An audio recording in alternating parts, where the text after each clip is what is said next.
Adam Taxon here, talking with motivational speaker Jay Wilkinson, who is also the son of legendary Oklahoma Sooners football coach Bud Wilkinson. Jay is also the author of the very timely, for Father's Day time, Dear Jay, Love Dad, Bud Wilkinson's letters to his son. But we are talking right now about something else going on in Oklahoma, probably, certainly the biggest thing professional sports-wise in the city of Oklahoma. The Oklahoma City Thunder currently have a 1-0 lead in the NBA championship series against the Miami Heat. Bud, first of all, welcome. It must be pretty exciting down there. Adam, it really is.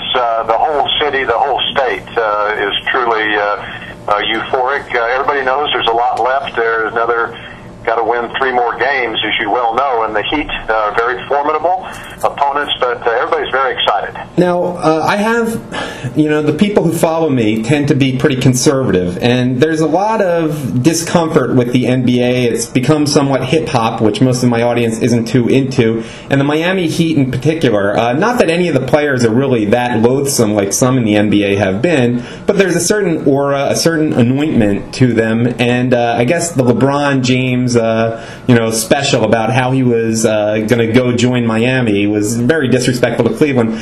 They're an easy villain. And, a lot of people, also the Trayvon Martin thing, when they did their whole hoodie tribute, that really turned a lot of people off to the point that they wouldn't want to watch the NBA. However, what I'm learning is that Oklahoma City is a team and a franchise that conservatives can really like. Maybe you could tell me if I'm right or wrong there. You could elaborate a little bit, because I don't follow it that closely. Well, Adam, I think you're absolutely correct. First, the team has great athletes. They have a marvelous athleticism. Certainly Kevin Durant and Westbrook and Harden. These are premier players, and they're complemented by many, many other on the roster. But what pleases me so much personally, as you said, is that these young men seem to be very engaged in the community. They provide a lot of services to social needs, younger children, people in nursing homes, battered parents, and so I've been very, very pleased with the quality of the athlete that has been drafted by the management of the Oklahoma City Thunder. Does that is that a conscious effort or just a coincidence? Because obviously it's only a couple NBA teams are fairly small rosters, and only a few of them really play a lot. Or did they calculatedly choose good character guys? Yeah, I think it's absolutely part of their philosophy and part of their process. I know Clay Bennett fairly well, the general manager, and I've only met Sam Presti once, who is the, I guess his title is general manager, but Presti's background is he came from the San Antonio Spurs, and their coach, Brooks, was a player who had a long career within the NFL. But I do know, Adam, that management believes that you start with the combination of a player that possesses the athletic confidence and the ability to play and to compete in the league, but also that they have to be people of character, and they have to be very genuine. This can't be a phony quality, and so that's very much part of their game plan, and they've drafted extremely well, taking players with great athletic ability, but as I've said a few times, has the quality of character to not only be a great team player, but also off the court. Let me learn a little bit more about Kevin Durant, whom many people are starting to consider the best player in the NBA, but a lot of people just don't know. Obviously, he's emerging these next couple days. What's his character like and personality like? Well, again, a young man who grew up in the Washington, D.C. area, back where you are, and then he migrated to the University of Texas, and he played just his freshman year at the university. Obviously was identified as one of the premier athletes, and the Portland Trailblazers had an opportunity to pick him as the #1 person in the draft, and they passed on a great center, Ogden from Ohio State, who, because of injuries, has never played.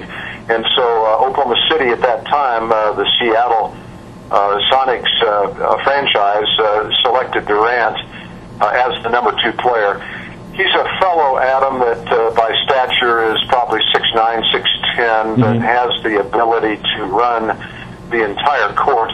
Much of their philosophy is based, as I think all great athletic teams are, on emphasizing defense. And while he is a prolific scorer, great athletic ability, both from three-point range and driving the ball, he's also a phenomenal rebounder and a great defensive player. Having said that, he's also a great team player. He's learned to pass the ball quite well. And one of the things that's really fun and special about him is at the end of the game, his mother, I think, is in attendance at all games, but he will go into the stands and actually embrace his mother with hugs and kisses. And you've got to be a pretty strong personality not to be motivated and touched by that warm expression of love for a parent. Well, we had something like that with a pretty prominent player here in Philadelphia who might have been a little more controversial than Kevin Durant. Allen Iverson, his mother was very prominent at games and clearly loved him a lot, even though she hadn't had the easiest life. And I remember Allen Iverson won my mother over a big time. Like, he scored something like 45 points in a playoff game, led the Sixers to a victory.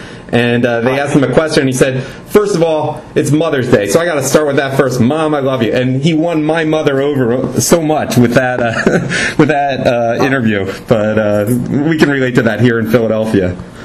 Yes. Well, and I agree with you. That's a very that's an important trait, and it is a binding experience. And, we'll talk about Father's Day on a different segment because your book, obviously, is about your father. Again, that's Dear Jay, Love Dad, Bud Wilkinson's letters to his son. We're going to talk about that separately. One final thing, because I do have a largely conservative audience. Tell us a little bit more about Clay Bennett and the ownership group for those who are not familiar with him, including myself. I don't know that much about him. Yeah, well, Clay Bennett has been a leader in the Oklahoma City community for many years. By way of background, he's vice chairman of the College Football Foundation, and so he's engaged with the athletic community nationally beyond just basketball. But he led the group of investors who went to Seattle to negotiate the purchase of the Seattle Sonics. And the history, Adam, was simply that Oklahoma City tried to get a National Hockey League team, and at that time the decision makers perceived Oklahoma City as not being a large enough market, and so they declined that opportunity.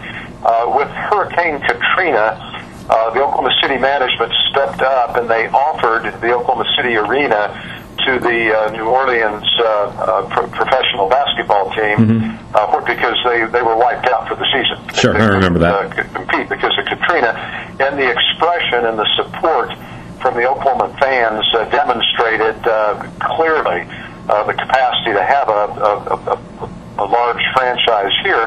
So Clay Bennett led the group of investors to negotiate the purchase of the franchise from Seattle, but they also obviously had to get the concurrence and the approval of the NBA league itself.